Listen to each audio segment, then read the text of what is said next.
Hello, my name is Daniel Kaufman. Today I'll be talking to you about osteoporosis and how exercise can be used for treatment and prevention. What is osteoporosis? Osteoporosis is a musculoskeletal disorder characterized by low bone mineral density. This increases the risk of falls and also fracture from falls. Who gets osteoporosis and why? Osteoporosis is typically thought of as a disease of aging. Postmenopausal women are at an increased risk for osteoporosis, as well as men undergoing androgen deprivation therapy, patients who are taking glucocorticoids, also low body weight, aromatase inhibition, and sedentary lifestyle all compound and increase the risk of osteoporosis. Some signs that you might not feel: decreased height, irregular curvature of the spine, also known as kyphosis, fracture from an event that should not cause a fracture, also known as a low energy event, and of course a DEXA scan. Why exercise works. When you load the bones with resistance via resistance training, the cells respond by signaling to the body to rebuild with stronger bones. What an acute session does compared to chronic adherence to long-term exercise prescriptions. So just one exercise session can improve coordination, neuromuscular function, and recalibrate muscle spindles. It can also upregulate osteocyte activity, which modulates bone remodeling and bone resorption. Chronic adherence will result in increased bone mineral density, muscle mass and strength, decreased risk for sarcopenia, which is important because weak muscles can compromise the bones. Also, fall risk will drop through improved coordination and through improved musculature, and balance will also be improved, assuming that range of motion is controlled for, as well as intensity. An acute session will not increase bone mineral density, but over time, around the 6-month mark, bone mineral density will measurably increase. Fractures are the piece that matters most. Unfortunately, most adults don't get diagnosed with osteoporosis until they've already had a fracture, and this can be mentally debilitating, and it can hurt one's confidence. It also takes away one's independence because they need people to drive them to appointments.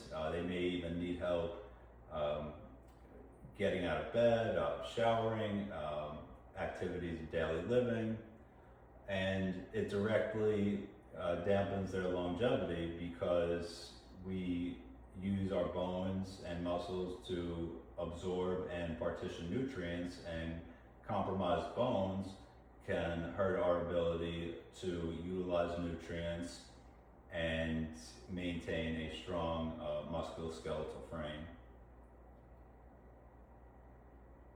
What to watch for as far as signs and symptoms: a sudden sharp pain from just lifting something, numbness or tingling in the appendages,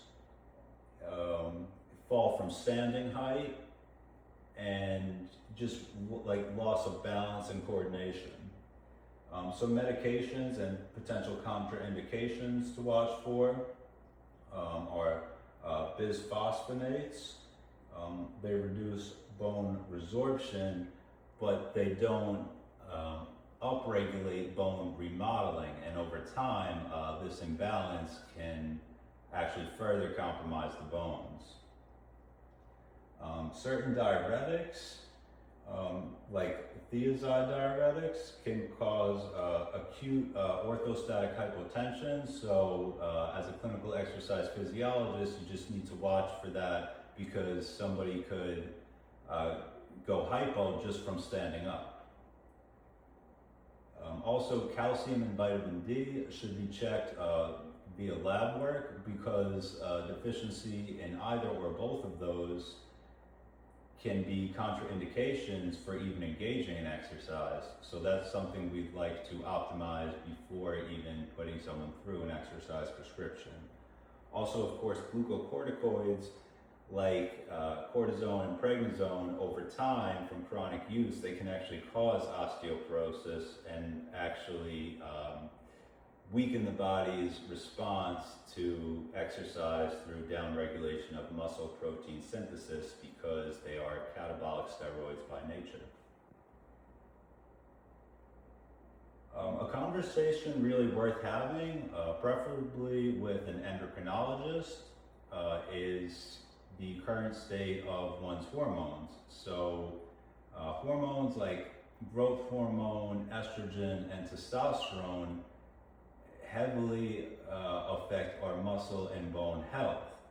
And declining androgens, sex steroids, and growth hormone, these can all increase one's risk for osteoporosis and also sarcopenia.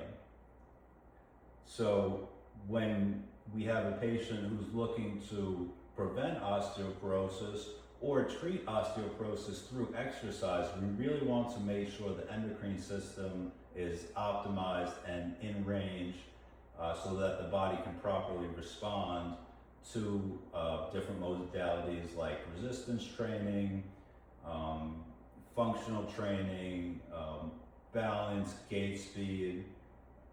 We really just want to be able to make sure that exercise doesn't do more harm than good. We would never want to further compound the current state of osteoporosis.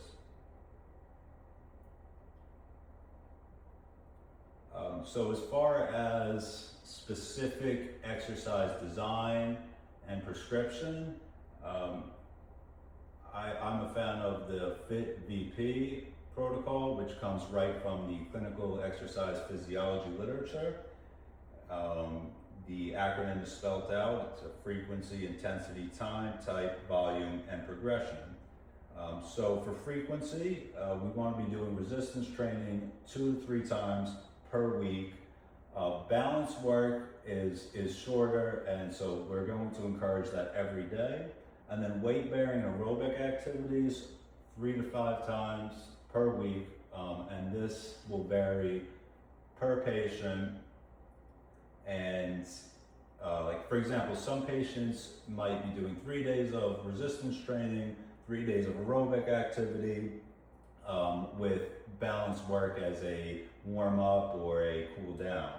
Other patients, because of certain limitations, maybe they're doing weight-bearing aerobic activities 5 days a week, resistance training twice a week. As far as the intensity, the intensity we want to progress throughout the program. We really want to start with progressive to moderate to establish a baseline frame of reference to improve on. And during this time period, we'll be focusing on form, range of motion, and really just engaging in safe exercise.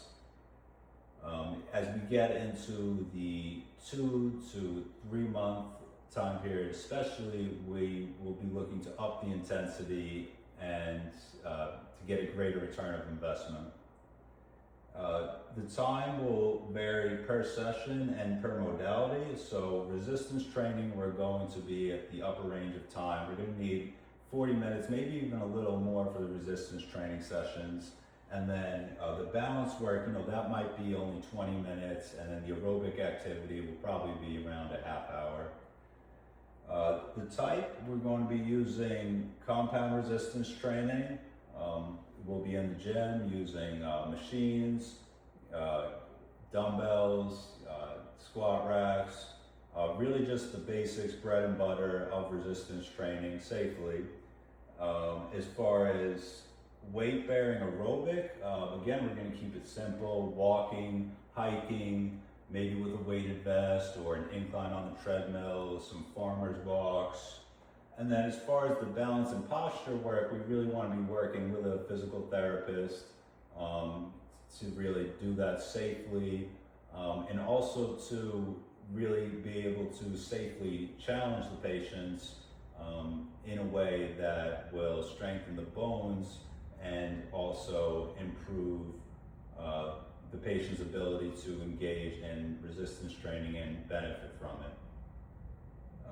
Volume is going to be, I want to do 3 working sets per compound lift in the context of resistance training.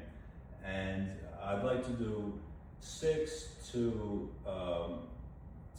10 reps, but maybe more. I'd actually like to, with some patients, maybe increase the volume even before increasing the load, leaning more towards a time under tension strategy. And I don't want to get too granular on like percent of 1 rep max. I really just want to focus on form, range of motion, and safety in a way that produces a stress response without overloading the bones.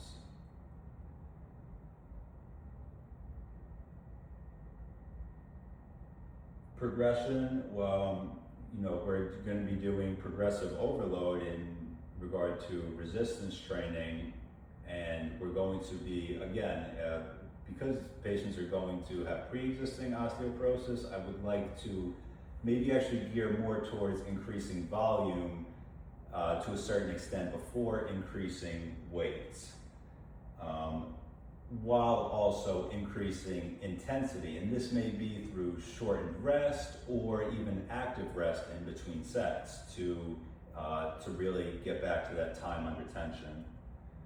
And as far as markers of improvement, I would like to assess not 1 rep max, but maybe a set of 5 every 4 weeks. And that can be measured through specific compound lifts, maybe a bench press, a squat, or an overhead press.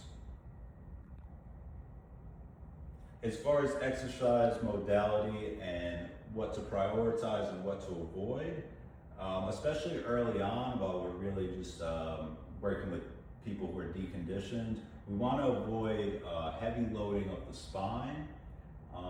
And really, this is going to depend on the patient. Some patients have more disability in the shoulders or the hips or the spine. For example, if a patient has weak IT bands, we're going to really take it easy on the hip thrust. If they have a disc issue or some issues with like L5, or we're going to be really mindful when it comes to loading the spine. So we'll be very cautious with squatting, and really with anything that involves resting weight on one's spine. We don't really want to do any like Bosu ball stuff because of the unstable surface, at least first when we start. Also would like to avoid any forceful rotation or twisting of the spine, because there's certain limitations that they're going to take time, maybe 4 to 6 weeks, to really be able to overcome before we can increase the load, increase the resistance, the intensity, and really reap the benefits of the training program. What we will be prioritizing is machines, compound lifts, which may be body weight. We'll have people do body weight squats based on how they look and what the CEPs say and what the PTs say. Then maybe we start them with just the bar. but we really will be working to find the balance between taking it too easy and also, going too fast with upping the intensity. And that's why we really need patients to adhere in the long term, so that we do have time to develop the basics and really focus on form, range of motion, and safety.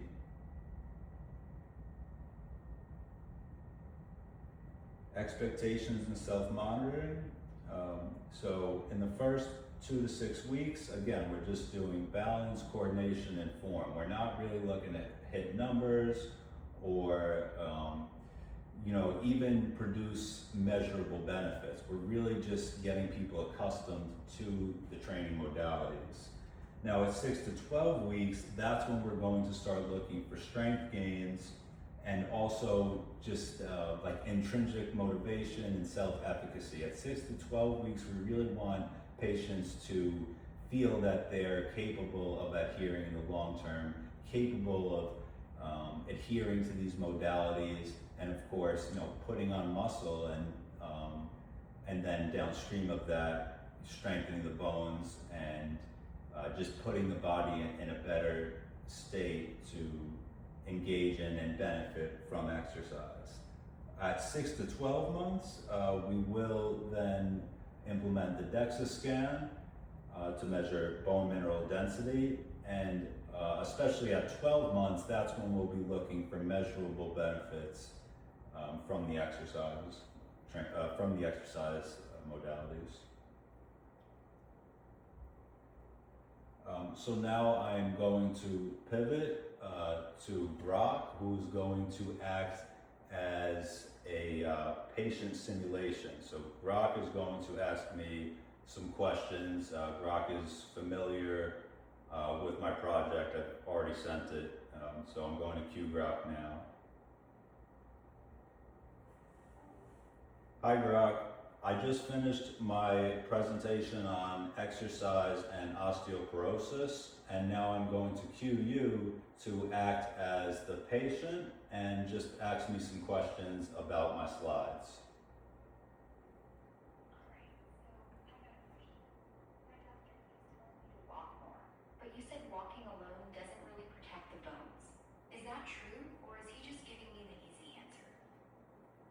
So as far as the effects on bones, whether you walk alone or you walk with someone, the effect will be the same. I think your doctor is saying that maybe to increase adherence because it's just more fun and enjoyable if you have someone to exercise with. Yeah, that makes sense, but I'm still confused. You said something about needing enough strain to actually build bone. What does that mean exactly? Like, how hard do I have to push myself? So this isn't going to be a fixed number, but intensity is the biggest modulator for strength gaining, for strength adaptations. So regardless of your current intensity, as a patient going through exercise prescription, we're just going to be making sure the intensity increases.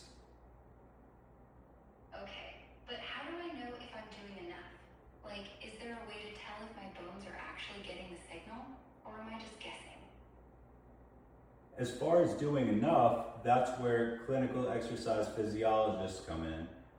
We'll be designing your program and helping you go through it safely on site and making sure that you adhere to it in the long term in a way that's safe. As far as whether your bones are actually getting the signal, there will be qualitative measures. We'll be inquiring about how you feel physically, mentally, sleep, and then after about 6 months of adhering to exercise, we can measure your bone mineral density with a DEXA scan and actually demonstrate, measurable improvements. Okay, 6 months makes sense. But what about right now? My back's been hurting a little lately. How do I know if the exercise is helping that or making it worse? So a little pain is normal, but you want to still be able to engage in the exercise and activities of daily living. Ideally, we'll have physical therapists working with you on site to look for any structural deficiencies or really just any compromises in your bone, muscles, and this can be done through just guided exercise and also through certain stretches and range of motion tests. So you're saying some pain is okay as long as I can still move? That makes me nervous. What if it's a compression fracture and I don't even know it yet? So if it's a compression fracture, unlikely you'll be able to engage in really any of the exercise that we'll be doing. But what if I don't notice it right away? Like, what are the warning signs I should stop and call my doctor about? Really extreme pain, inability to engage in exercise, pain that's keeping you awake in the middle of the night, and of course, swelling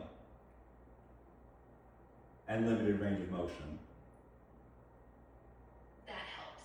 So if I get sharp pain during a lift, I should just stop and call my doctor?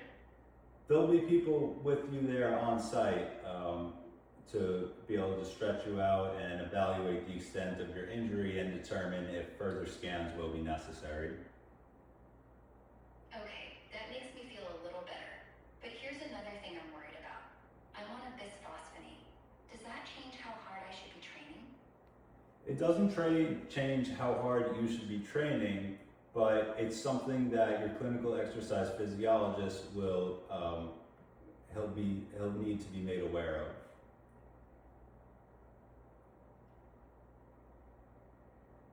All right, one more thing. My doctor mentioned something about hormones and bone loss. Should I be talking to someone about that? Yes, you want to make sure that your hormones are at least in range so that you're not at an increased risk for bone or muscle or tendon injuries. So it's worth getting some blood work done to see where you're at, and then if you are low or even low to mid range, it's a conversation worth having with your endocrinologist to talk about potential supplementation.